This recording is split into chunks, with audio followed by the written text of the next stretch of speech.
All right, ladies and gentlemen, let's try it again. See if it works. Boom. Host cam on. Audio on. Render lag is non-existent. Cheers, Tater Dumb. Welcome to the party. Render lag is non-existent. So that's good. I'm doing a shakeout of my new setup here at the Pandemic Studio, and trying to get everything working proper. I may need to have a new microphone because this microphone is not interfacing with my.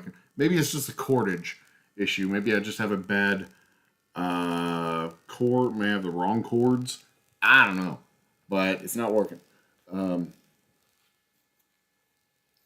The camera needs to be on a stand. Not it's right now. It's posted on top of my computer.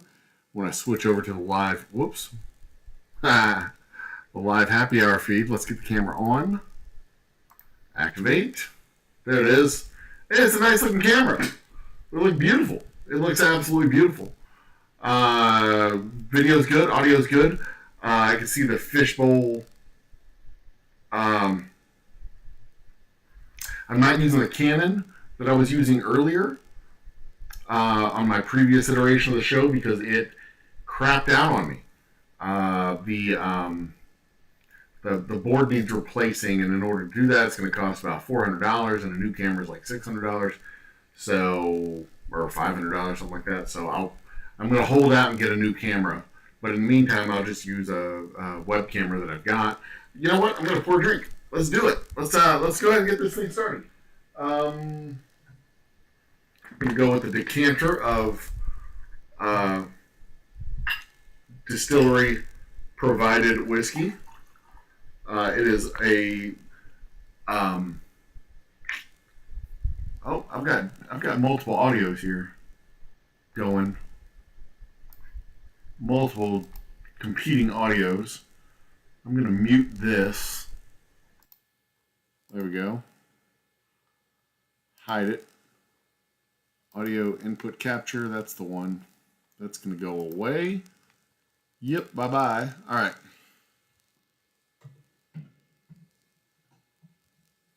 Come on. Get where you belong. There you go. All right. So that should fix the audio on this particular scene. I'm not seeing any lag on the output video. I'm not seeing any lag there. I'm not seeing any lag here. I'm not seeing any problems with the stream.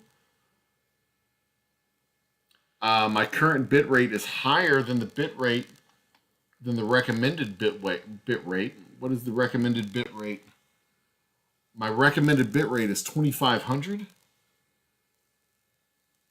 Okay, so I need to reduce my bit rate down to 2500, I guess. Then maybe I can increase my canvas back up. They suggest I reduce the canvas down from 19 to 12, or 1920 to 1280. So I did that. I can't really tell. I can't tell if there's a reduction in quality from what we had before. I do need to move my subscribe back up. Transform, center to screen. There's that. And move it up, up, up. There we go. Don't forget to subscribe and hit the bell, because that's what you're supposed to do as a streamer. I don't really have a specific topic. The whole goal of this was to do a shakeout of what I've got and kind of take notes as to what I need to do, how my render lag and bit rate lag and all that stuff was going on. Let me see if I can bring my appearance back up. Excuse me. Recording cannot be paused. What happens if I lower this bit rate while I'm live?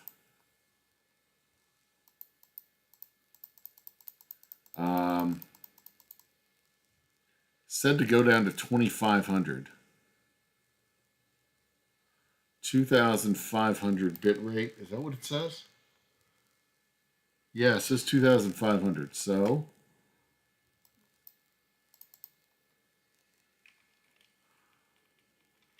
2,500 apply. Did that work? Did it actually do anything? Can y'all tell? I don't know. I don't know if that did anything, but I do feel like I'm extremely close to this camera. Oh my god. I feel like I am like right on top of the camera. What else? Let's see here. Is it going to change the bit rate as is it going to do it live? The stream's current bit rate, 2758, is higher than the recommended bit rate. The current bit rate is 2500 according to my settings. Output 2500K BPS. Yeah. Okay, so it's reading something other than what I'm doing. Good. Okay, that's fine. That's fine. That's fine. What else is going on? Okay, this is fine. So no network dropped frames. Nothing going on there in the settings. Tater Down, what's going on over in your world? Talk to me, Goose. Video. I can't change the video live. Okay. Okay. It looks like things are going to work out. This microphone is not plugged into anything. Move that down some. Maybe move the chair up. Does that do anything? That helps. That's good framing. Yeah, Dom, it has been a while. So here's what happened. In the intervening months since I've done a proper happy hour, my computer crashed. Completely crashed out on me. So that was probably June, I think.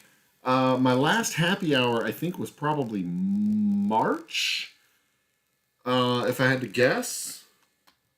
Let's see here. I can look it up and find out when. I've done a lot of lives from the distillery, behind the scenes, days in the life sort of thing.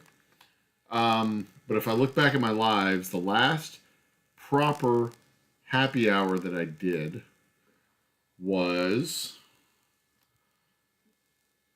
it's in the way back times. There it is. Is that it? Nope, that's not it. Go a little further back than that.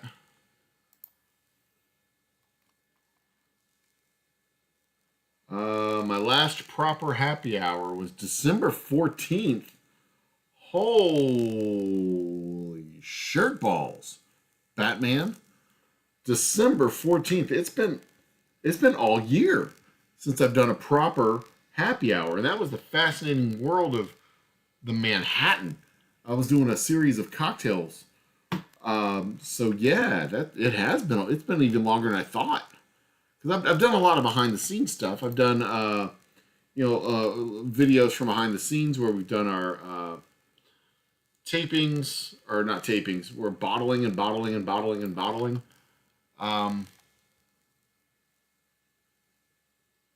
Old Humble Distilling Company, what's that say?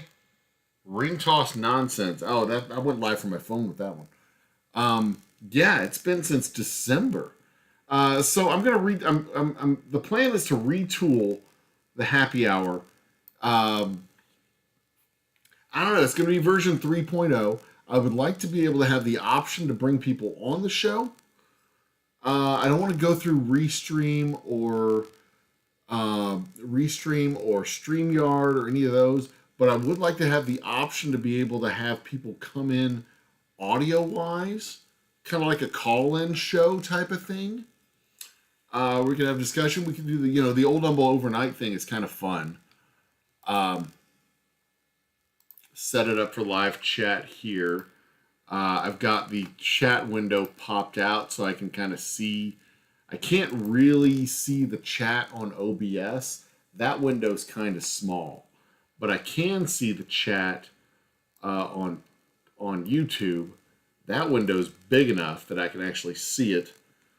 Because these lights, this light right here is right at eye level. This light right here is right at. I mean, can you see the reflection of where these guys are? They are like literally right here at eye level. I'd like to maybe, if I put them any higher, they're going to put a shadow on my face. Can you see that? I have like a shadow. And I don't want the shadow, because that defeats, having a shadow on my face defeats the whole purpose of having the lighting, because, you know, they're supposed to eliminate the shadow. This was my old light that I was using. I had this light here, and I would just dim it so that it was okay. But that, I'm not going to, I mean, I could use that light. That actually softens the lines a little bit. But I like the starkness of color that we've got around me. I've got my nice dark room back here. That light is on this wall. This light, I might be able to turn this one a little bit. Hang on.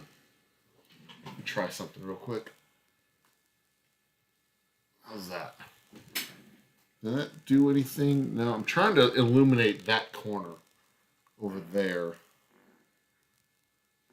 Is that doing anything? That's not doing anything. Okay. Let me see if this one does it. Nope, these are not doing anything really. These are 100% face cameras or face lights. Okay, that's cool. I mean, I could turn on more backlight, I suppose, but these are good, and they give a good contrast here. Turn this a little bit that way. All right, yeah. I like what I'm seeing because I like the look of my face. I'm pretty. I really like the fact that I'm not seeing any lag right now. Frames drop due to rendering lag is 101. Frames drop due to encoding lag is 98. 0.1% and 0.2%. So we are crushing on the rendering and processing of video. The bit rate is solid. I'm not getting any warnings from YouTube over here. Independent Joe just showed up in the chat. Cheers, Independent Joe. Welcome to the party. Glad to have you here, my man. I think, I mean, in the last iteration of this, I just turned it on and let it rip. It appears that all of the things that I neglected to do have been solved. With the little modifications I made while we were down. Bourbon Ron is looking good. Do I have an Old Humble release in a wood box? I do, in fact, have an Old Humble release in a wood box. That is a custom built. That is a custom built box.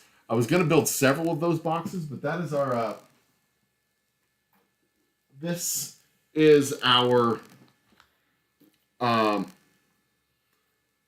Blackout Boomtown Bourbon. The Blackout Bourbon that I made with the Floodwater. This is the last remaining bottle of Blackout Boomtown Bourbon. We made it with the the freeze rains from the 72-hour blackout in 2021. I had wanted to have that ready for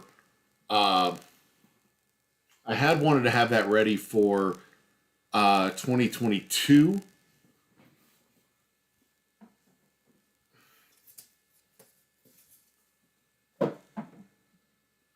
So that a portion of the proceeds could go to support Beto O'Rourke's candidacy for governor. Or, yeah, I think governor? Was it governor or senator that year? That was senator that year. No, he ran for governor. Which year did he run for senator? It doesn't matter. He lost them all. would have been cool to see him selected as vice president, but they needed his organizing abilities, I guess, here in the state of Texas for Colin Allred to defeat Ted Cruz. Hopefully that'll happen this year. We'll see. I would really there's very little that I would like to see more than Ted Cruz lose. He's just such a fucking slug. I hate that guy. Anyway, enough about Ted Cruz. But yes, that was a bottle of. That's a bottle of our. There it is. A bottle of our blackout bourbon, and I'd like to do a series of those gift boxes. I've got the magnets for the glass, the plexiglass here. It's just a magnetic. I have the plexiglass here. I want to etch our logo onto it. And that's all it is. It's all handmade. Everything I do is handmade. But yeah, one of these days maybe I'll give one away. Give away a bottle in one of those gift boxes. That'd be a kind of cool touch. But yeah, no, those bottles finally came out in 2023, November 2023, if I'm not mistaken. Maybe it was April 2023. Yeah, it was April 2023. The bottles finally came out in April 2023, and they sold out by December. And then we released our... And then we released the cask strength bourbon right here. Our Black Cat Ridge cask strength bourbon. We released this in March 2024. We still have a few bottles of this left. A few. Probably about between 25 and 45 bottles of that left.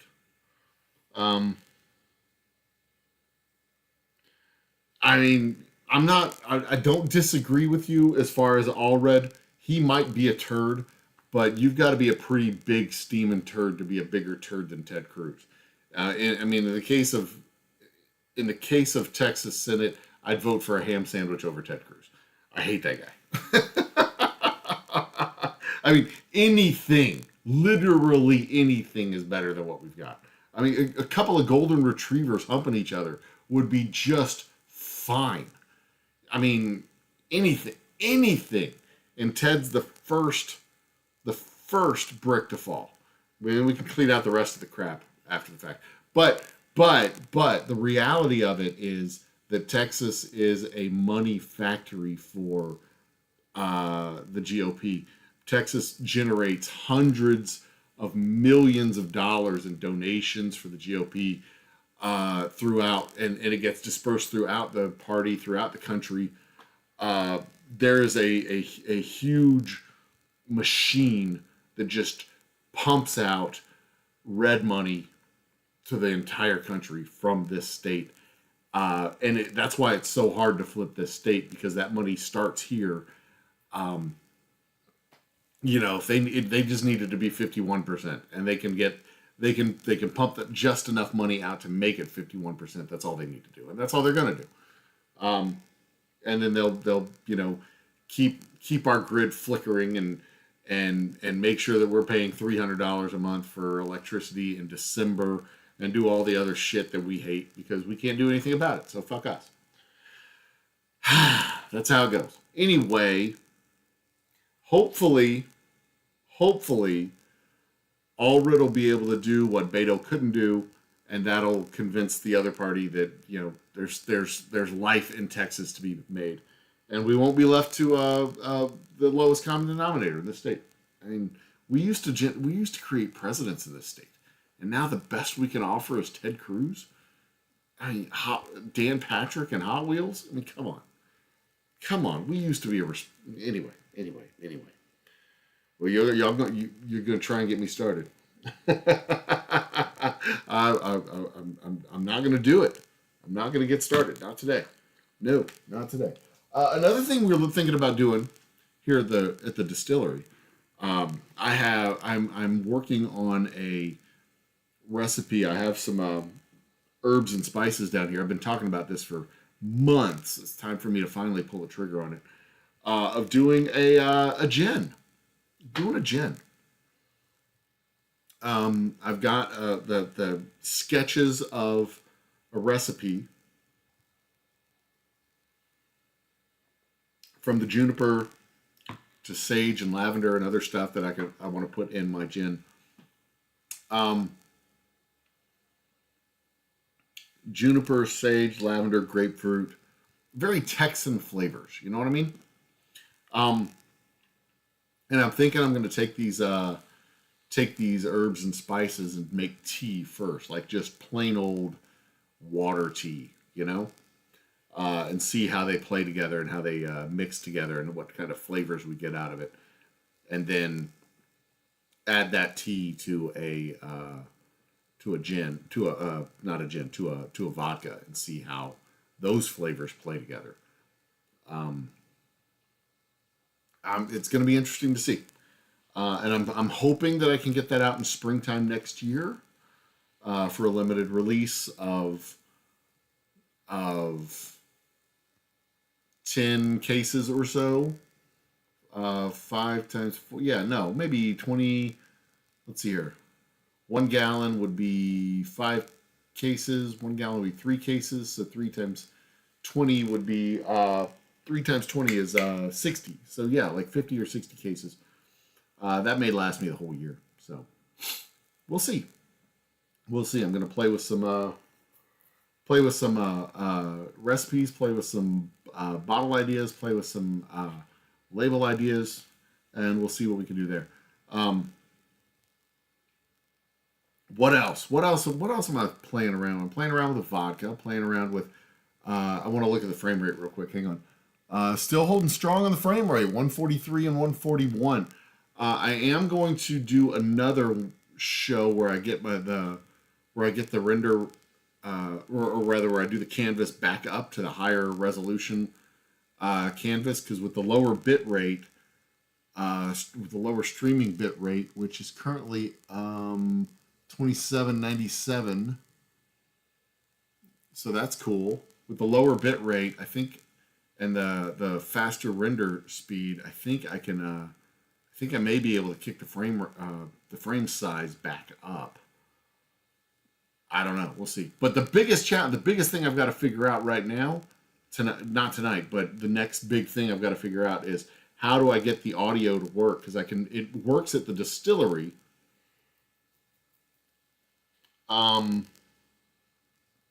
It works at the distillery, but I've got a different rig at the distillery. I've got a cord with the wireless lapel mic, but I think in studio here I want to have Adam California's in the party. Cheers, Adam. Here in the studio I want to have the microphone. So I like having the microphone. What does the audio actually sound like? Because I don't have a monitor. Yeah, it doesn't sound bad. The audio doesn't sound bad. I mean, what do y'all think with the audio? Does it sound okay on y'all's end? It doesn't sound like I'm talking through a cave or anything like that. This is the audio for the camera. The camera's picking up the audio. Oh, and cheers, Adam. Welcome to the party, man. But I'm going to be moving the show to Tuesday nights. We're going to move the show to Tuesday nights. It's going to be topically run. And, it's going to be a happy hour show. It's going to be a happy hour show. It's going to be topical. Not necessarily current events topics, because those kind of current event topics don't exactly age well. I don't want to, I don't want to come in and talk about the latest internet trends, because those are going to be done in 30 minutes. I don't mind coming on and talking about whiskey news and stuff like that, but I mean, I don't know. I don't like talking about whiskey news as much as you might think. Because when I focus on whiskey news, I'm focusing on independence. I'm focusing on local. I'm focusing on Texas whiskey. I'm focusing on trends in the Texas markets, trends in the local markets, what I do to sell whiskey, how I sell whiskey. I'm focusing really, really, really close to home. When I talk about whiskey with most people, I don't talk about Kentucky whiskey, and most of your whiskey channels are talking about. Joe's my name too, by the way. I am the Old Humble guy, but Joe's my real name, my my parental given name. Anyway, most of your whiskey tubers and whiskey channels, they don't talk about micro distilled, home, local whiskeys. They don't talk about this shit. They're Kentucky stands. They talk about all the Okay, so here's the thing. They go hunting for whiskey, right? They go to the liquor store, they're hunting for whiskey. I want to get the new and unique bottles of whiskey. I want to get stuff that we've never seen before. And they're just looking for Kentucky labels that they haven't seen before. They're looking for the allocated Kentucky brands. They're looking for the imprint from the Ralph Lauren fashion line. It's just the same factory shit that comes from the same fucking Chinese factories pumping out gallons and gallons and gallons and gallons and gallons and gallons of schlock. Kentucky. This is the most controversial opinion on whiskey that I will ever offer. Kentucky whiskey is generic whiskey. Kentucky whiskey is the Kleenex of whiskey. It's the facial tissue that we refer to as Kleenex of bourbons. They make millions of gallons a day, millions of barrels a year, and they just pump out this stuff. And it's not bad. Don't get me wrong. It's not necessarily a bad thing because they make a good middle ground, average generic whiskey. Sometimes that's putting a shadow on my face. Is it this one? Sometimes they get a hit, and it happens all the time. They get a hit, it blows up, and everybody gets excited. But I mean, the same people that turn their nose up at MGP stuff have made Penelope into a multi-million-dollar brand, and Penelope is MGP stuff. But when I say Kentucky makes generic whiskey, what I mean is they make so much of it that they can't bother to be interested in a small batch, unique batch of special stuff, a one-off run of 250 labels or anything like that. I can do a run of 250 labels. 250 bottles to me that's worth doing. If I can sell 250 bottles of a specialty run, like of our cask strength, where is it? Of the cask strength whiskey over here. If I can do 250 bottles of that, I actually did 500. But if I can do 250 or 500 bottles of that, that's a cool little thing. I can make a batch of those and sell those all year long. Because the amount of traffic that we get through the tasting room, especially in summertime, it kind of drops off in the summer because it's so hot around here. I can do that. But if you're a company that does millions of gallons a day and hundreds of millions of gallons a year, you're never going to do anything for 200 bottles. Maybe 200,000 cases.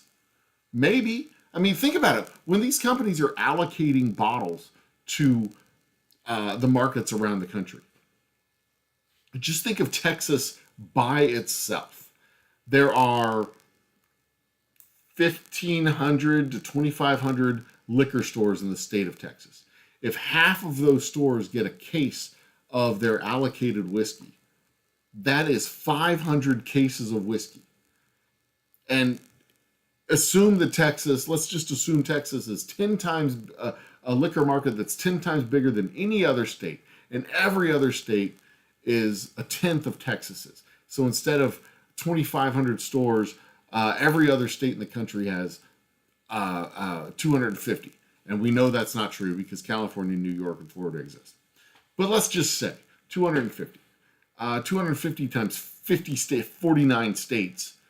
And now all of a sudden you're talking about thousands and thousands of stores. What would that be? 25, 250. What was I going? 250 times 50 would be 25 times 50. 250 times 4. Oh shit! I'm trying to do math in my head with big numbers, and it's not working. Hang on. I want to say it's like 500 times 4 is 2,000. Then add another 500 in there. 2,500.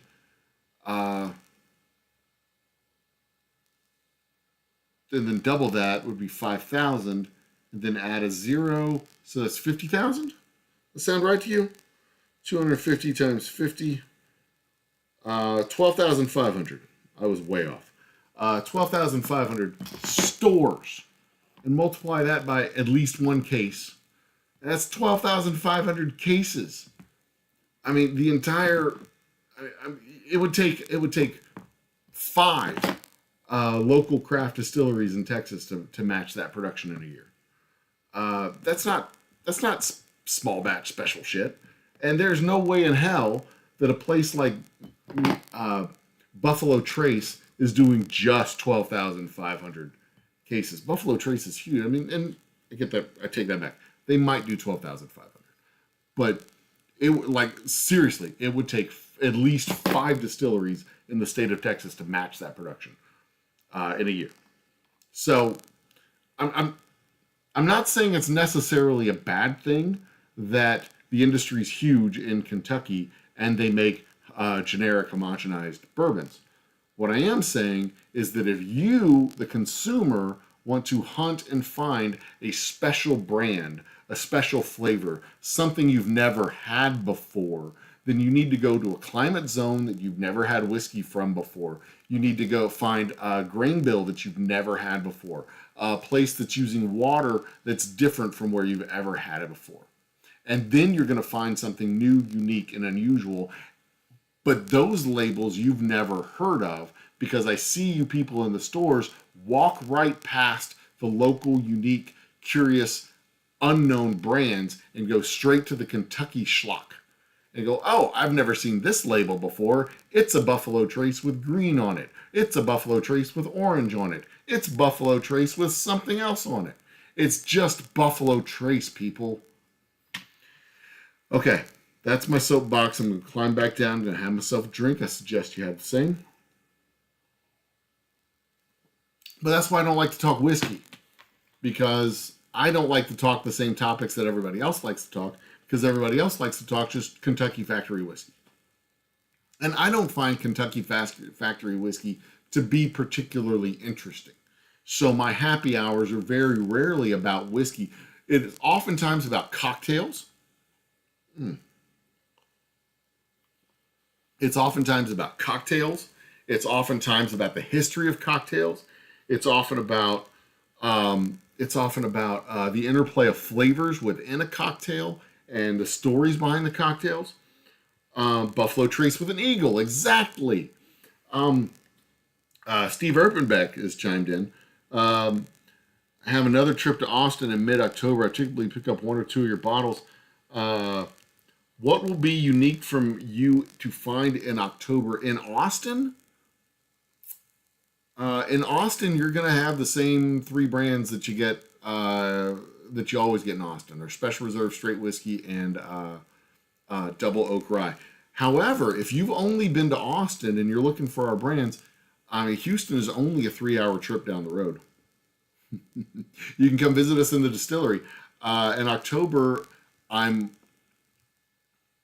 was hoping to have an absinthe by October. I might have a small batch of absinthe by October. I've been playing around with a recipe for absinthe we call the Raven, but I've been so slammed and so busy this month, I don't know if I'm going to be able to actually make an absinthe by the end of this month and get it on in our tasting room by October. So I don't know. The new and unusual stuff that we have right now is the cast strength rye. Where's it at? This side. Our cast strength rye, the little baby bottles here. That is what we're pushing to basically until the end of the year. If you come to Humble in November, there's a better than even chance you'll be able to get your hands on our gin. But yeah, the Austin market doesn't get our new and unusual stuff. Our new and unusual stuff stays at the distillery in Humble. I've got our Black Magic Coffee liqueur. I've got the cast strength rye. I'll have a gin. If not my gin, I'll have a gin. And I'll have, in October, our cocktail of the month will be, our cocktail of the month in October will be pumpkin spice old fashions. Yep. Pumpkin spice old fashions. They are remarkable. I am going to be in Corpus Christi on Thursday this week. September 12th. I'm going to be down in Corpus Christi. So, Corpus Christi Specs, the one there on, right there off the freeway on the south side. I don't remember the specific address, but that's where I'm going on Thursday. I'm going to be there from 2 to 8. So if I'm not mistaken, you're down in the Corpus Christi area, come by and say hi. I'm sure they'll have me set up in some barrel in the back of the store, but we shall see. We shall see. Let's see here. I'm over here looking at the my frame rate dropped from 60 down to something in the red. I couldn't see what it was, but it was red. I don't like it when it goes red. So we're currently streaming out at 60 frames per second.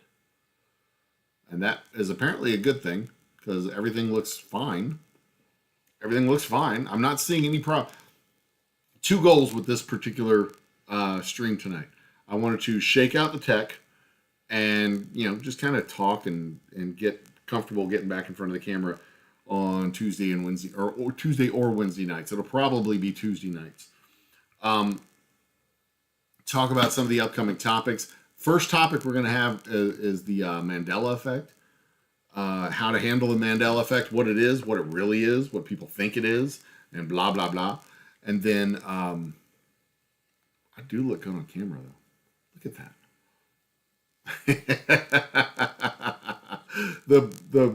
The full goatee looks good on me. I'm going to be a little vain here for a second. This looks, with it coming down out here, back here, I like that. I don't want to have the beard go all the way up because that's just too much maintenance. I actually have a little fur back here. You just can't see it because it's mostly gray. And unless I have a full beard, if it's just scruffy, it doesn't look really good because it's kind of patchy gray. But if it's just this is a good look. I like this look. Anyway, enough about me. So Mandela effect. Marsha's in the house. Cheers, Marsha. Welcome to you. Tuesday nights seem to be a good night. A better night than Wednesday nights. We're going to mix in some trivia nights. We're going to mix in some game nights. We're going to mix in some stuff like that. But I want to focus, like the format wise.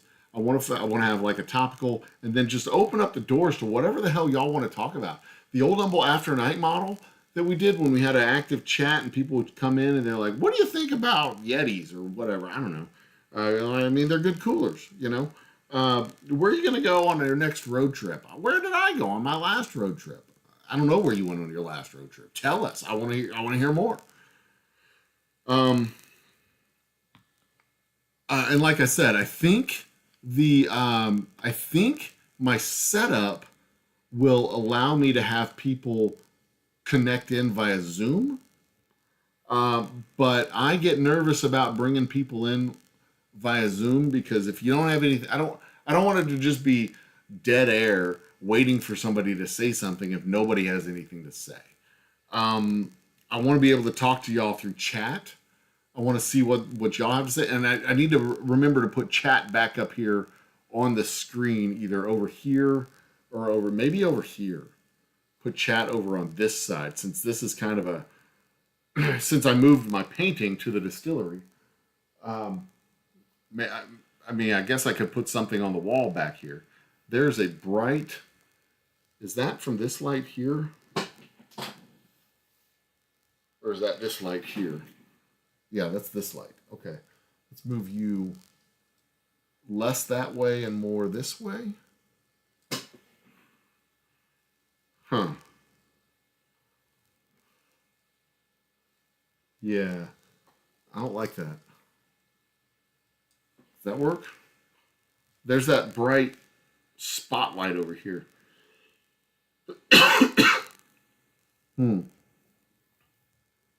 I have a backlight that's not doing that. Is that a, oh, you know what? Hang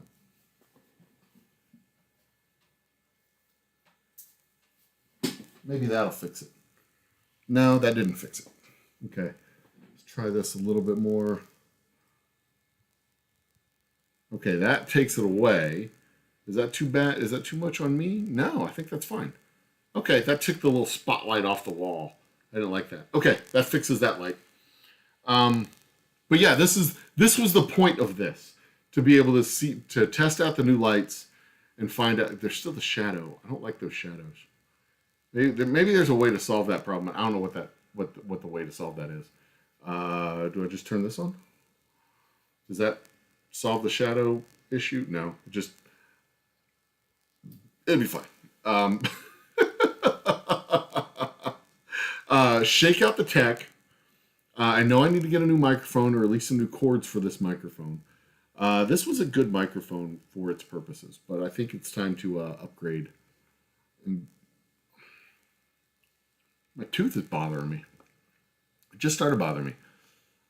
But only I can actually feel it when I go like with the lower tones. Yeah, anyway. So yeah, the audio I'm using is the camera. And I need to fix that because that's not the best audio. When I heard it on the monitor, there's like background noise, and I want to fix that. The whiskey's good though. So there's that. Is that better? This was up here. Yeah, I think that's better. I want that to be there. Is that more light in the back? Yeah. And I do need to get this camera up on a stand, because every time I hit the desk, it looks like I'm having an earthquake. Can't have that. Can't have earthquakes. This is my tinfoil hat. You like that? I actually have a tinfoil hat. I want to craft one with a wide brim like this one, because I think that'd look cool.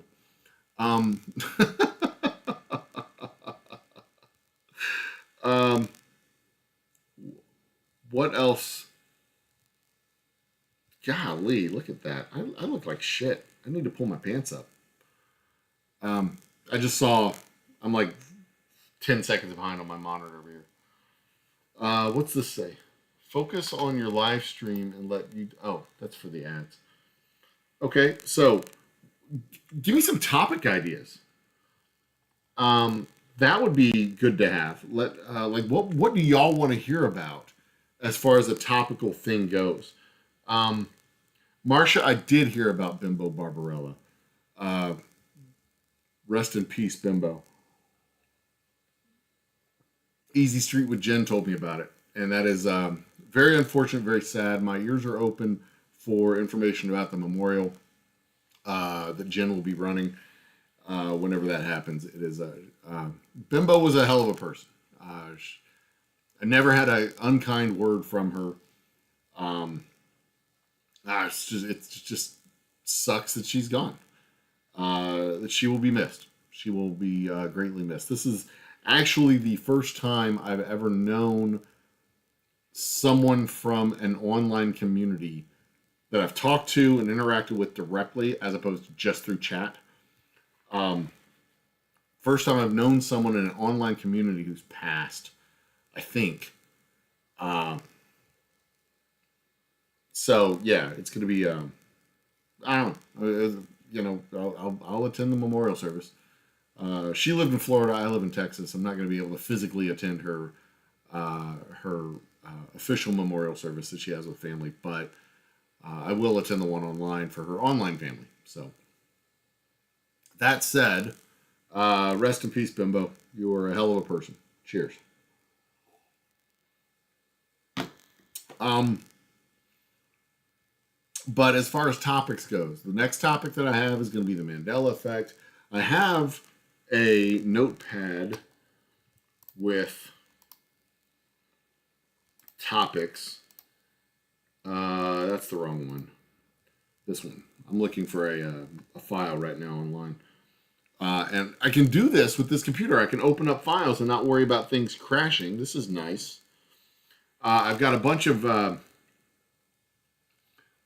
these aren't for live shows. So for pre-recorded shows that I want to do, I've got cocktail episodes with and I'm gonna do a cocktail episode for the blueberry basil smash, for the Arnold Palmer, for the bourbon peach smash, for a mint julep, for a whiskey sour, for the cinnamon maple sour, for the watermelon old fashioned.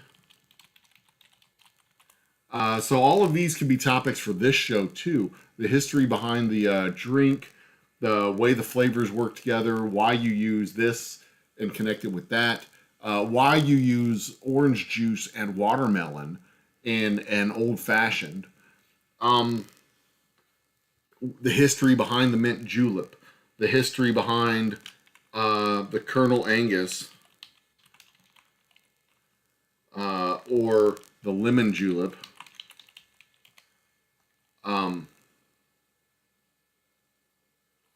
Lemon mint julep, I think is what it would be. Yeah. I've got a bunch of little history of cocktail shows that I want to do. And then a handful of just whiskey topics like terroir for whiskey, barrels and the importance of barrels for whiskey, age statements and why you can't really trust an age statement with whiskey, mash bills and what's so important about mash bills and how the grains interplay against each other and how the mash bill interacts with the barrel and everything else. Why these things are what they are, and how you can really how you can screw something up with a bad mash bill and how you can fix it with a good barrel. What's that say? Oh, climate and how it affects the flavor of your whiskey. Water, how that affects the flavor of your whiskey. Drinkware, ice, clear ice. And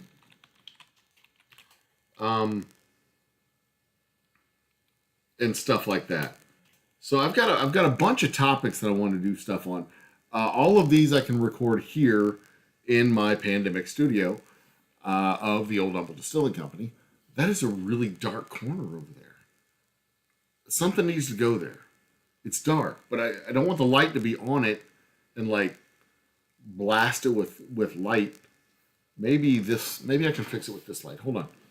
Hang on a second. Did I do anything? Nope. Nope. But I'm trying to see the shadows here are coming from this light. Okay, the shadows on the wall are coming from this light. There's not really anything much I can do about that because that's going. This stuff is casting the shadow on the wall. This one, yeah, that's just how it is. That's fine. But you can't really see the shadows because those shadows are kind of behind me, so that's fine. Okay, looking good, looking good. This is why we're here. Ooh, a moonshine episode. That's a good idea. Moonshine is a good idea.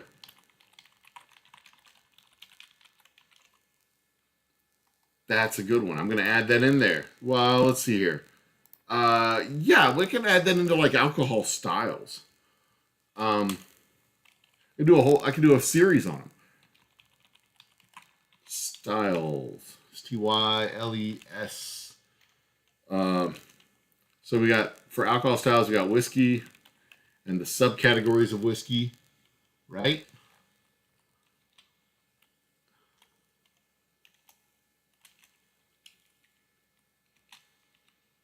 Whiskey and their subcategories. What on earth is going on over here?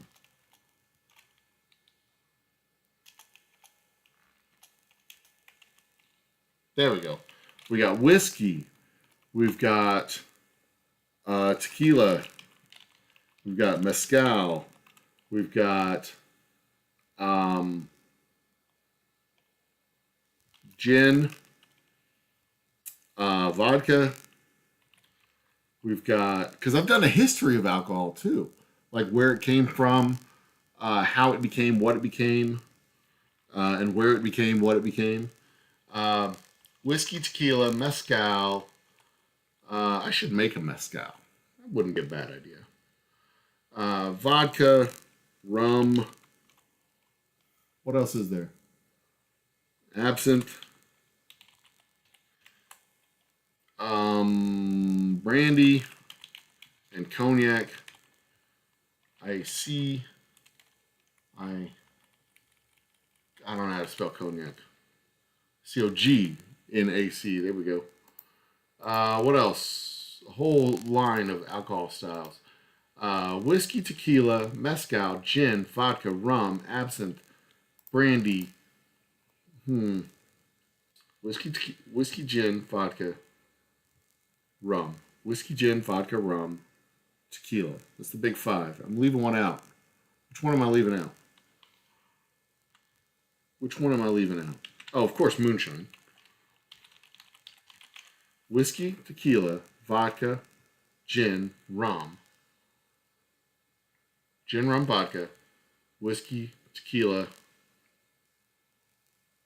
That's it. It's the big five. Yeah, those are the big five. The big five categories, and then the smaller stuff like absinthe, bitters.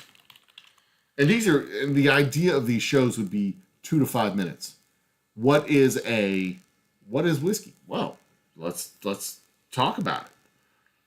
Blah blah blah. But then we have the specific whiskey topics.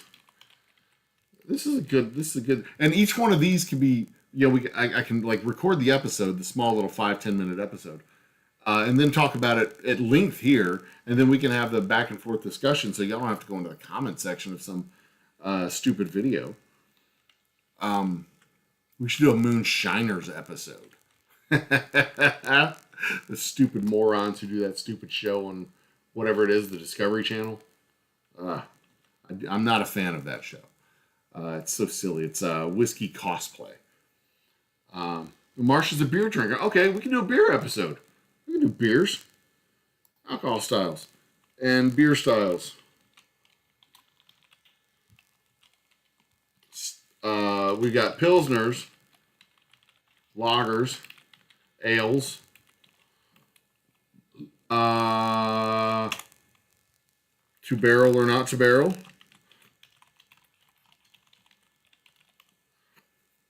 Because, Beechwood aging is a thing for Budweiser. But why? Why age your beer with beechwood? When I was a kid, I thought that was like actual beechwood, like driftwood that washed up on the beach. Like, in my mind's eye, every time I saw one of these Budweiser commercials where it was beechwood aged, I imagined a guy walking along the beach collecting wood and shipping it from the coasts to St. Louis, Missouri. Oh, excuse me, where they could do their beechwood aging.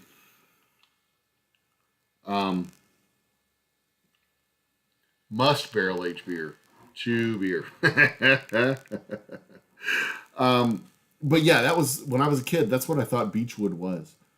That was driftwood collected from the beach, and they'd pick it up and they'd rinse it off and they'd put it in a big old truck and ship it to Missouri. I was stupid. Kids are dumb. That's why they don't let kids do things by themselves, because kids are dumb. Yeah. That's why they go to school. If they were smart, they wouldn't have to go to school. See? Um, Recommendations at different price. I did talk about that once, about price points in bourbon and whiskey. Um, yeah, that's a good whiskey topic. Price and quality. I'm probably not going to talk about specific brands, but what I did do was someone was talking about rebarreling their whiskeys, taking one of those small barrels and taking cheap whiskey, putting it in the small barrel, and trying to see if it improved the whiskey. And I can run that experiment too, but I've done that enough times that I can tell you, if you take shitty whiskey and you put it in a 1 liter barrel and you pull that out after 3 weeks or whatever, all you're going to get is a shitty whiskey that's been aged a little bit longer. The oakiness of the wood will cover up a lot of the nasty flavors of the whiskey. So there's that. You know, it's like coloring over something in a darker crayon to cover up the flavor. But for what it's worth, you know, you can spend $100 on one of those little barrels, or $65 on one of those little barrels, however much those things cost. If you're going to spend $65 on a little barrel, spend $65 on a better bottle of whiskey. And better bottle is shorthand, but it's like trying to find a diamond in the rough versus a diamond in a field of diamonds. It's entirely possible that you're going to find a good whiskey at a low price point. It's entirely possible. You'll find a whiskey that you like for $12 or $15 or whatever it is. But it's way more likely that you're going to find a whiskey that you like at $30 than $15. And if you go up to $50, you're more likely to find a good whiskey than at $30. But here's where the trend breaks. If you keep going up the price ladder, you're not gonna necessarily continue to find better whiskeys. It's a marginal utility type of thing. In your first $15, it's better than nothing, right? If you just want to have whiskey, you get a whiskey, it's a fine mixer, you're fine. But in that $15 to $25 or $15 to $30 range, you're going to find more better whiskeys, because there's more better whiskeys in that price range. And then you go from $30 to $60, $30 to $50 maybe, you're going to find even more better whiskeys in that price range, and the quality is going to be more in keeping with the price. You know, it's going to go up. You may not find as much. You may not find the whiskey as better at the $30 to $60 price range as it would be from 25 to 60 versus 15 to 25. Follow what I'm saying? Like you get the rot gut shit at $8, and you bump yourself up to $15, and you found stuff that is so much better, more than twice as good. And then you go from $8 to $20, and it's not quite twice as good, but it's still so much better. And then you go from 20 to 35, and it's like, 60% better, not really twice as good. But then you go from 35 to like 50, and it's like 10 or 15% better. And then 50 to 75, and it's like 5 or 10% better. But you're doubling the price every time. That utility curve just kind of flattens out. Unless you have such a refined palate that you can tell the difference between blue corn and yellow corn. I can't. Corn tastes like corn to me. So it's like this utility curve. And you're going to get like a lot better whiskey for the price at the low end as you move up from the low end to the mid-range, and from mid-range to the upper mid-range. But once you get past the upper mid-range, you get into like the fancy stuff, like $500 for a bottle of whiskey. Is it 10 times better than a $50 bottle of whiskey? Not. I mean, it's the same thing with steaks. Like a $25 steak versus a $60 steak. Is that steak really twice as good? I mean, you can get really good steak at $25. And I say this as a guy who makes, $50, $60 whiskeys. Like, a good chunk of what makes our $50, $60 whiskeys is the fact that it costs me $20 to produce it, and I can only sell it for $25 or $30. And I sell it for $25 or $30 to my distributor, and then my distributor turns it to the store, and the store sells it for $50 or $60. I'm trying to get them to lower that price because I've finally been able to lower my price, or my cost. And I'm selling it at a lower price so that I can get more on the market, but they haven't lowered the prices yet. So we're working on all that stuff. Infinity bottles. Oh, that's a great idea too. Oh my God, Jägermeister. And yeah, we need to add Jägermeister to the alcohol styles. The Jägermeister is actually in the category of a bitters. Fireball or flavored whiskeys. Infinity bottles. That is a great whiskey topic. Oh my God. See, I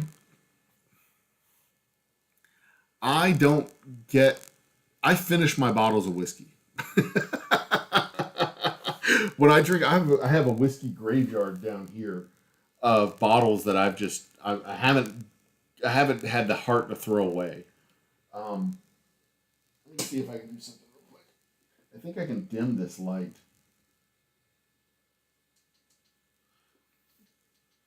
Yeah. Oh, yeah. Look at that. The shadows go away when I dim it. I make it brighter. I dim it down a little bit. Come on. And the shadows go away. Look at that. And that's off. That's on. Yeah. Oh, yeah. Okay. Good deal. Good deal. Oh, I'm so excited.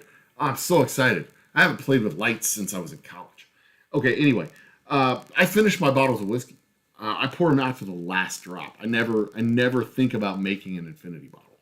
So the challenge with infinity bottles is blending them together in a way that the grain flavors, the grain mixtures, the barrel time, the barrel style, the climate time meshes together well. You don't want like garlic sugar, right? So you want to make sure that the flavors that you use play together nicely. It's not as easy as you might think. You can't necessarily just take, Scotch and bourbon and smash them together. You can't, because malted barley, you're not really getting the flavor of the whiskey. You're getting the flavor of the barrels and the style that they age it and where they make it and all that stuff, where it comes from. So it's infinity bottles are not intuitive. They're not easy, and it's really, really easy to screw one up. Because you can have a really fine blend of whiskeys, and you can add one that just doesn't go and ruin the whole damn thing. And I guess at that point, you can take it and put it in a barrel and kind of add some barrel flavor to cover up your screw up. I suppose you can do it that way. I'm pale. Look at how pale my skin. I mean, I'm not that pale of an individual. I've got some color to my skin, but these lights, maybe I need a different filter on these lights. Maybe I need a darker filter. I'm gonna have to play with that because I look like fucking Darth Vader when he took off his helmet. That's how pale I look. Jeez, can't have that. Maybe just a little makeup, a little foundation, some blush, maybe, a little smoky eyelids. Yeah, that's not gonna happen. Although looking at my phone, I'm looking at the picture on my phone. It looks a little bit better than the picture here. I'm not going to stress about it too much.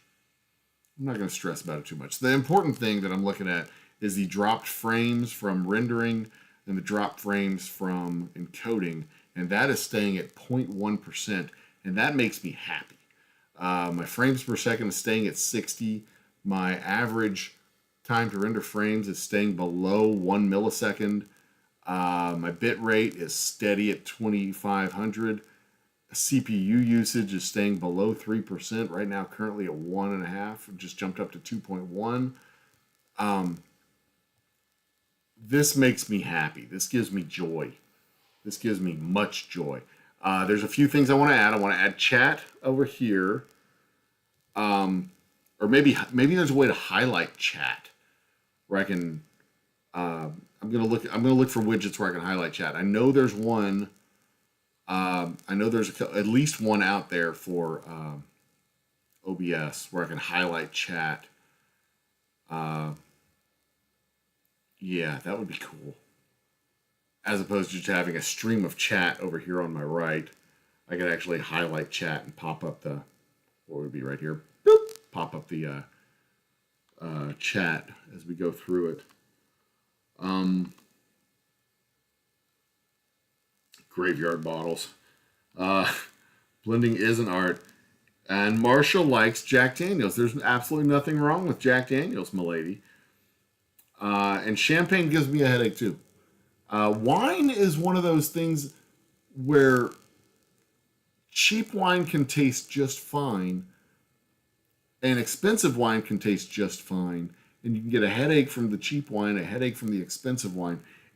Wine is, there's really very little correlation in the wine market between flavor and price and quality and price. I mean, it is all over the map. I mean, the pricing on wine is almost, it seems to me at least, almost entirely marketing. I don't understand necessarily. I wonder if I can do, I don't understand necessarily how they get away with what they do. They're pretty impressive. What if I did this, knocked this down on its intensity? Does that do a thing?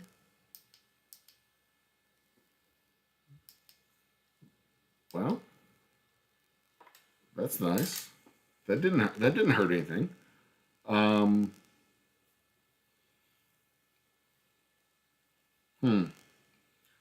Maybe if I knocked that intensity down one notch, I wouldn't look quite so pale. Because I don't look quite so pale over here now. Let me hold on. Let me try something. Just one notch. Oh, I'm gonna knock it down.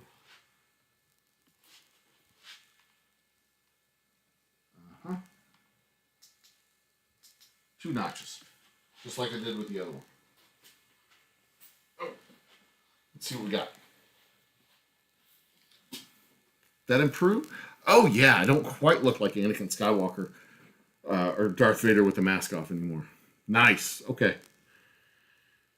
Milwaukee's Best. I cannot complain about Milwaukee's Best. Milwaukee's Best makes, that is a fine beer. It is a blue ribbon beer. Although soju styles, well, soju is not a style of whiskey, but I need to add that to the list. Soju.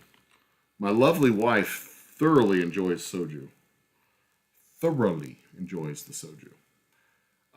Yeah, I don't quite look, I'm still pale and washed out, but I think that's just because I never go outside anymore. I need to get myself some color because I look like shit.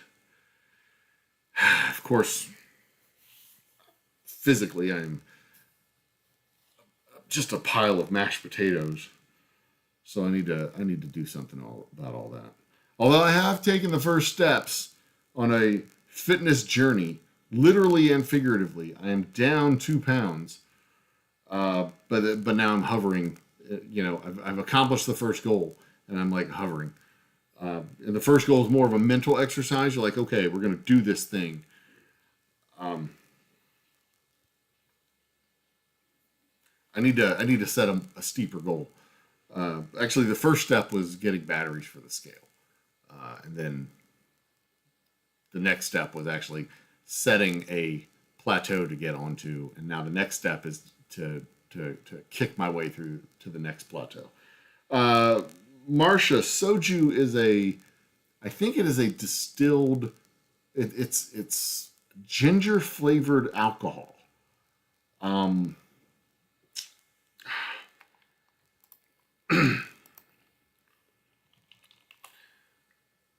Soju is a clear and colorless distilled alcoholic beverage traditionally made from rice and later from other grains and has a flavor similar to vodka. It's usually consumed neat. You can get it in a bottle with ginger root in it. But it is basically a Korean rice alcohol. So, yeah, you can get it in stores, liquor stores. Alcohol content ranges from 12.5 to 53%. Since 2007, low alcohol soju below 20% has become much more popular. Again, it's Korean, comes from the Andong region, typically. But that's it is what it is. My lovely wife, when we get bottles of it here at the Old Humble Distilling Company remote offices, I'll get a bottle that has ginger in it because she really likes the soju that's flavored with ginger. So there you go. And because it's a neutral grain spirit like vodka, it really does absorb flavors really well. So there you go. This has been very productive and very encouraging as I watch my tech numbers over here, my technical stats, as we continue to watch stream. I'm watching the status.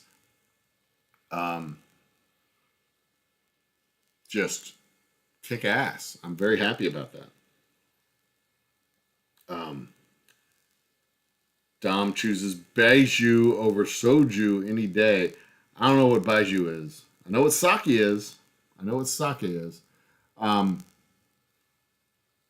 Yeah. See, this is the type of stuff that I could talk about literally all day long.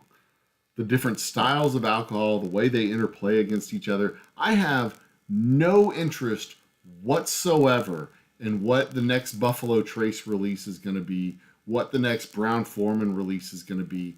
I don't care what Sazerac is going to do. I could not care less. It would be literally impossible for me to give less of a shit about what some factory is going to pump out from their rickhouse that they have all their other whiskeys in. It's just not interesting to me.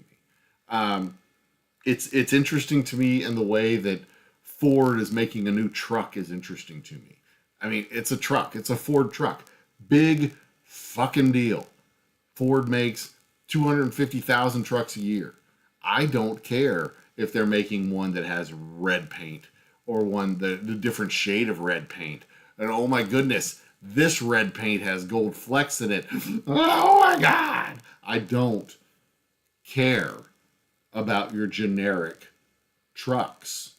It just doesn't get me excited. I just don't care. But Gentle Ben Distillery down in Alvin is using some kind of technique where they use vibration and sound to accelerate the aging process with their barrels. That's kind of cool. That's cool and that's different and that's unusual.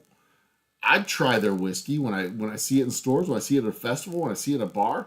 Yeah, I'm going to try Gentle Ben. I'm going to see what they're doing. I'm going to see what it tastes like this year. I'm going to see how they progressed. I'm curious. I want to know. Because every time I pick up a glass of Gentle Ben, it tastes a little bit different than the last time I tried it. I'm curious. I want to know more. The same way when I go to... same way when I go to Acre Brewing or Megaton Brewing.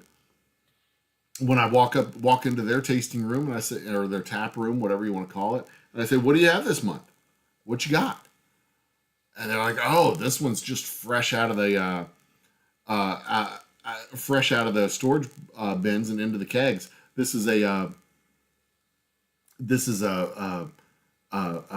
cinnamon cherry lager." Oh, a cinnamon cherry lager? I've never had cinnamon cherry before. I've had cherry, I've had cinnamon, but I've never had cinnamon cherry. Tell me more. Well, I don't want to tell you about it. Put this in your mouth. Okay, I'll tell you about it. This sounds great. Mmm, tastes like cinnamon and cherry. This is awful. What do you have? I was just thinking the way those flavors go together. It couldn't possibly be good, right? Maybe it is. I don't know. I don't think they've ever actually done a cinnamon cherry. That's not Megaton's thing. Ingenious Brewing, that used to be over here in Humble, they did stuff like that. They did weird stuff. They did peanut butter and jelly pilsners. Peanut butter jelly pilsners where they actually had peanuts and like grape flavor, not grape flavoring, like grape juice in with their beer mash. They'd mash peanuts and grapes in with their beer mash. And it was a peanut butter and jelly pilsner. Of course, a lot of local breweries do IPAs because IPA is the thing to do. But I hate IPAs. I've always hated IPAs. And in case you were wondering, this microphone is not working at all. See, the audio sound is the same whether I have it close to my mouth or not. This is just for show, which is one of the shakeouts that I've had to do for my for this video. I'm talking into the microphone because it's habit.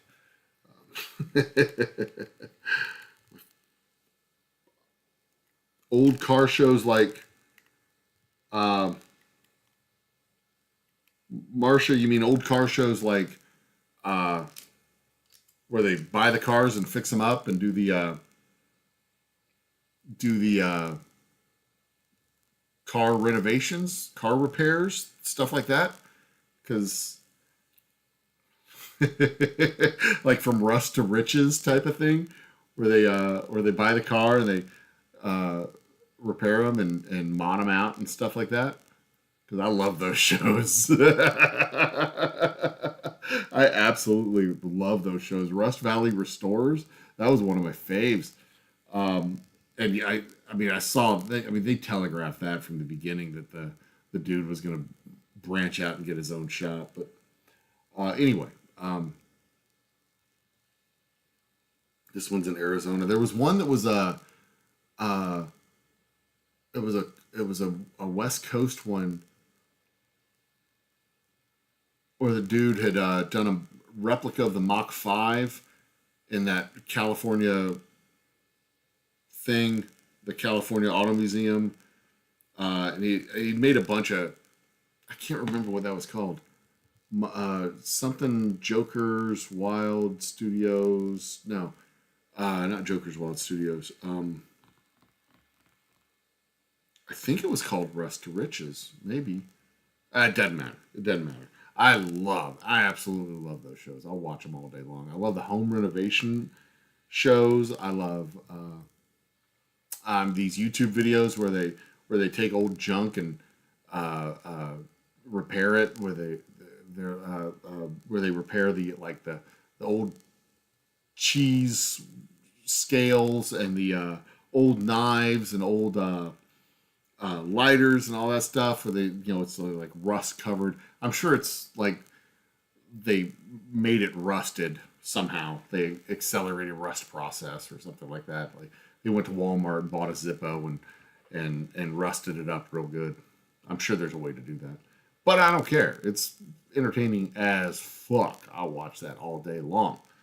Another update about the channel. I've been monetized since August of last year. I'm going on just roughly a year of monetization. I should make y'all sit through a commercial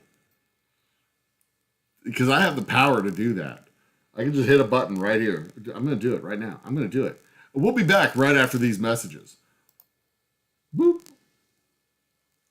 Yeah, I can't see what commercial's running. I can see it. I can look down here on my monitor and see if it happens on my phone. But I'm an hour and 20 minutes into the show, into this live stream. Whatever commercial y'all saw, post in comments whatever commercial it is y'all saw. There's only like 3 anyway. Post in comments. Post here in comments what commercial they showed you. Because I didn't get one. I didn't get a commercial at all on my phone. Can you see? Is my Old Humble sign still there? Yeah, okay. I'm not covering that up. Marshall watched the debate tonight. I watched the debate tonight too.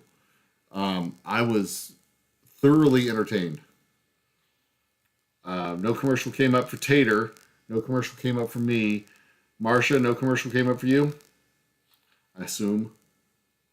That's fine. That's fine. I hit the button and nothing happened. 1 to skip ASAP. That's fine. I could just, if I had, what I want to do a stream where I have like 50 people and then just spam the commercials just one time. So guys, I need y'all to come on the show, and at the 15-minute mark, I want y'all to hang out for like 5 minutes, and I'm going to spam the commercials, like bam, bam, bam, bam, bam, bam, bam. And then after the 20-minute mark, we're just not going to ever do it again.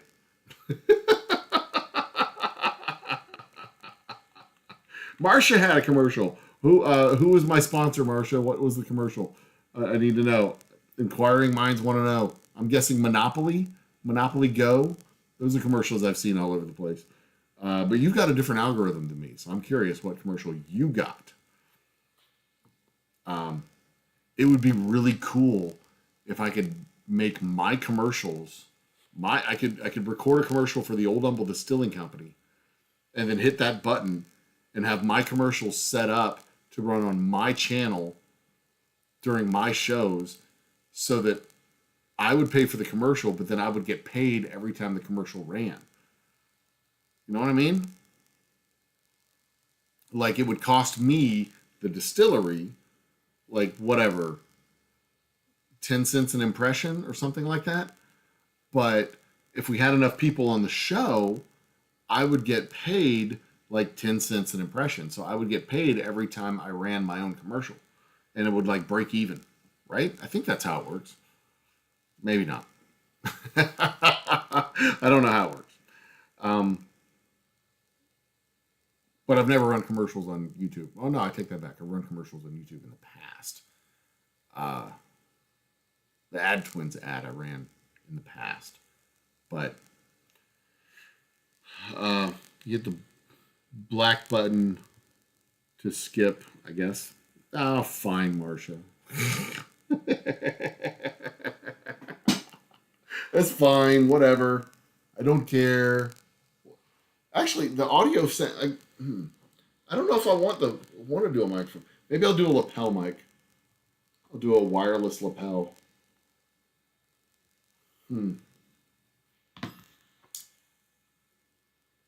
I've got to solve the audio. I like having the microphone, at least the visible representation. You know, I like having this, even if I don't use it, even if it's just for show.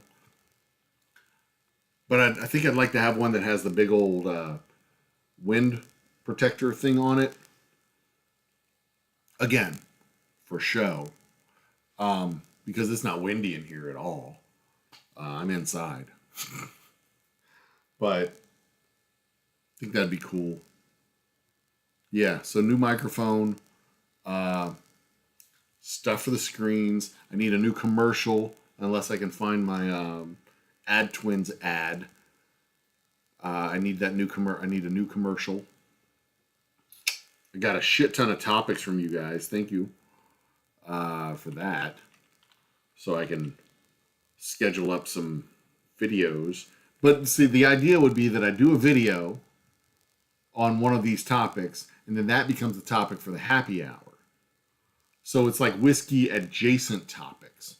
But I wouldn't do one of these topics every week. You know what I mean? Like some weeks I'm going to be all like, how we know that there's no giants and there never was. How do we know there weren't ancient civilizations? I mean, you don't have to prove the negative. You can disprove the support for the thing. Like, for example, we know there weren't ancient civilizations 10,000 years ago because what it would require for there to be an ancient advanced civilization is an entirely separate tech tree than what we have. And in order to have that tech tree, you build on earlier successes. And we as a people didn't discover fire until about 150,000 years ago. So if it takes, and just as an example, we could not have developed steam power prior to developing deep mines, because deep mines is what pushed people to need to create steam power. And we were already using coal, but the deep mines pushed people to need to pump water out of those mines. And in order to pump water out of those mines, they needed a pump that was stronger than just humans, which introduced the need for something like a steam pump to replicate what humans were doing, pumping water out of the mine through these big giant hoses. And those mines were for tin and for coal, and they wouldn't have been able to produce the steam engines without the ability to mine out coal more effectively in order to run the steam engine, so that they could improve the steam engine to make the mines deeper, so that they could get more coal, so they can improve the steam engine, so they can make the mines deeper, so they get more coal, and eventually they were getting more coal than they needed to maintain the steam engines, and then it became equitable to just build a bunch of steam engines and dig a bunch of mines. But then they started figuring out new things to do with steam engines, and the new things to do with steam engines, mechanized factories, and then they said, hey, what if we put them on wheels? And now you have trains. And then they said, hey, what if we put a giant wheel on the steam engine that put a bunch of magnets on the wheel? And now you've got electricity, and all these things were developed one after the other, after the other, after the other, and you wouldn't have been able to develop a steam engine until you discover metallurgy, until you discover a bunch of other things that were required for the steam engine to exist. And what you're saying, if there's an ancient civilization with an entirely different tech tree that didn't use metal, that didn't use steam, that didn't use mechanical energy, that used some kind of other energy that came from the rocks that we've all forgotten about because we're stupid, it means there's an entirely different tech tree. And that tree doesn't exist. And there's no evidence of these magical machines being with sound waves or audio waves or whatever energy waves coming out of rocks. There's just no evidence of it. And if your entire civilization is built on this thing that there's no evidence of, then your entire civilization doesn't exist. You know, it's like saying that there's a giant animal in a lake that doesn't have any fish for that animal to eat. It can't possibly exist because it doesn't have any food. That's why we know that there aren't bears in the desert, because there's not enough animals in the desert to support a bear. It just doesn't exist. It doesn't happen. So you don't have to disprove the existence of the thing. You just have to disprove all the support for the thing. And it's real easy to disprove the support for the thing because the shit doesn't exist. Anyway. So yeah, in addition to these topics, there will be topics like that where we can talk about logic and philosophy and history. And I mean, we're going to have at least one historic event before the end of the year, which is pretty fucking cool. I can say that either way. If the vice president is elected president, we're going to have the first ever female, minority, whatever, all the labels on her as president for an historic election, right? And if that idiot wins, then it'll be the first time in over 100 years, I believe, that we've had non-consecutive terms for a sitting president. First time a convicted felon. First time, I mean, all kinds of firsts and possibly the lasts that we'll have for the election. So either way, we have at least one historic event coming up before the end of the year. And you're goddamn right I'm going to have a happy hour. We're going to talk about it because the whole important thing about the whole point of these happy hour shows is that they're supposed to be something along the lines of the idea is these are supposed to be like topics that you can come to people at a bar and talk to about. These are topics you can talk to a stranger about. And we present I try to present the topic in a way that you can talk to a stranger and it won't be weird. Religion, politics, sex, whatever. Nothing's off the table. You should be able to talk to people about things and not be like freaked out because it's too sensitive of a topic. Why is that a sensitive topic? Why is pegging a sensitive topic? Oh, because it makes you feel weird? Well, damn right it makes you feel weird. Have you ever tried it? Have you? Because call me. Because anyway. Flat Earth. Flat Earth is a topic that I've tackled before. I don't mind tackling it. It's not a debatable topic. The Earth's not flat. But I've discussed on several episodes of how we know the Earth isn't flat. How you can... how we know the Earth isn't flat, how we know what the size of the Earth is, and how you can use that information to figure out the size of the moon, and how you can use the size of the moon to figure out the distance of the moon from the Earth, using literally basic middle school geometry. Literally. Basic middle school geometry. And then, using all that same information to figure out the size of the sun. But here was the catch when they figured out the size of the sun. The sun was way bigger than they thought it would be. So it was kind of a failure of imagination that the sun would be that big. So they made the sun smaller and closer to make the math work. But the reality was that the sun was way bigger than they thought it would be. Just super giant huge. And it took several hundred years after that for them to observe a transit of Venus, do the math on the transit of Venus through the face of the sun, or across the face of the sun, to then redo the math on how big the sun was and how far away the sun was. And it was like from 400 AD to something like 400 BC to 1100 AD before they figured out the actual size of the sun. And then it was another 500 years before they figured out the actual geometry of the solar system in the 1600s. And then I may have the dates wrong on the first two, but it was 1600s when they figured out the actual geometry of the solar system. And then it just went on from there. It was amazing. But also, speaking of amazing, this is my periodic Roman Empire moment. When I think of the Roman Empire and how they conquered all of that land from the Atlantic Ocean to basically Israel,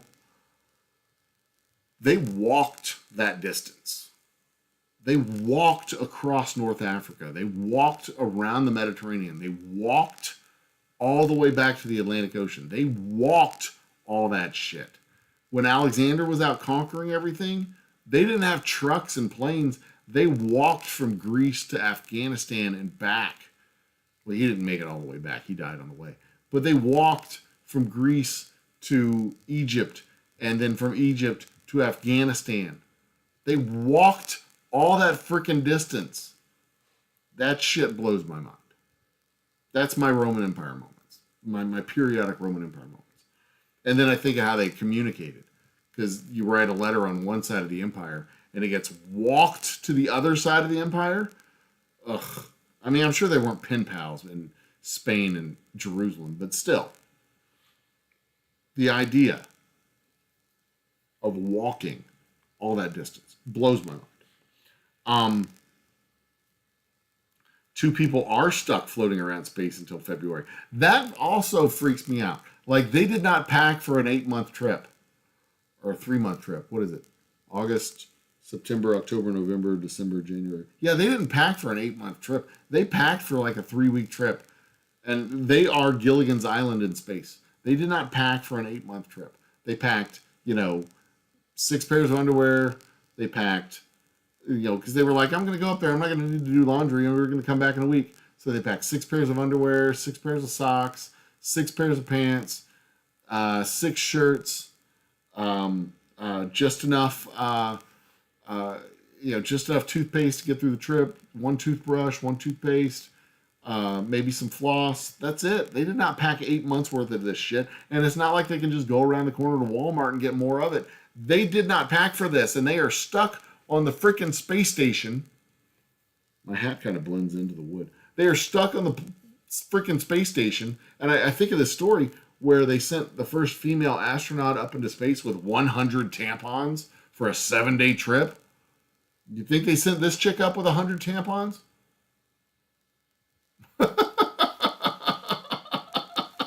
And NASA learns their lesson. They're like, oh, she's just going up for a week.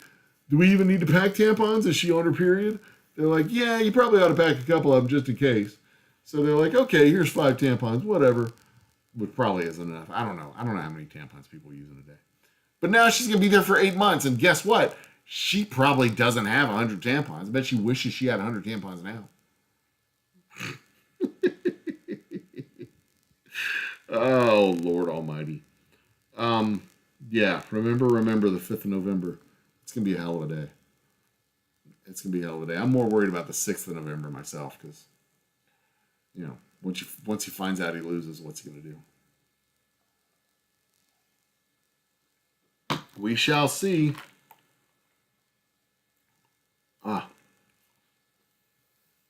Anyway, it is 2 and change over here at the Old Humble Distilling Company.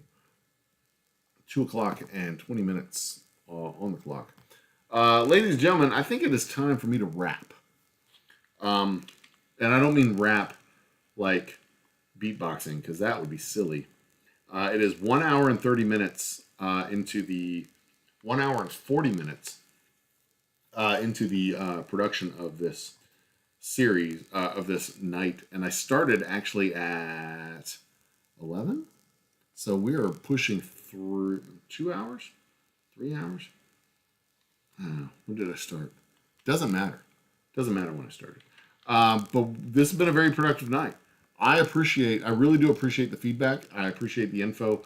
I like these topics. Y'all have added several to my list. I really, really, really do. So yeah, last call for alcohol, ladies and gentlemen. Fill your bottles, fill your glass if you need to. I still have some. I'm good. If you need to fill your glass, fill it now because the bartenders like to go home. They don't like to go home with you. I'll be back if next week.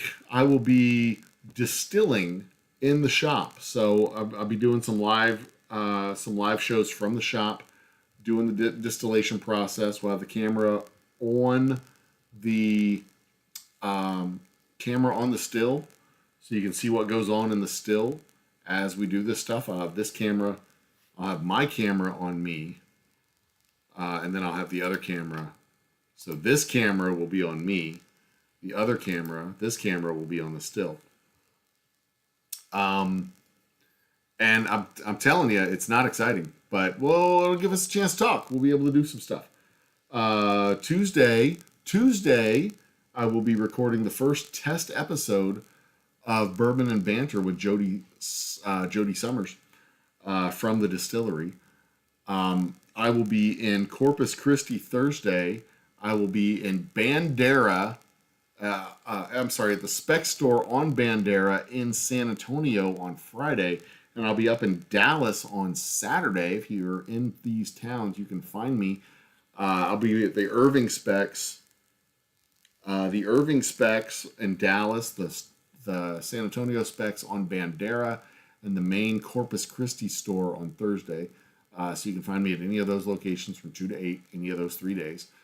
And then I won't be back in stores again until the end of the month, so 2 weeks later.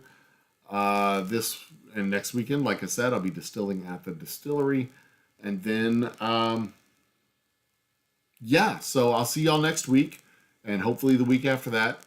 And be on the lookout for more content coming from the channel. Don't forget to subscribe and hit the notification bell, like all good YouTubers tell people to do. I have my subscribe sign over there. I need to, maybe I'll put that up here on the wall. We'll see. Until I see you again, until you see me again, you continue to be a good person. I will continue to be the old humble guy, and we will continue to drink good whiskey because life is too short for bad whiskey and too long to do nothing about it. Cheers. Good night.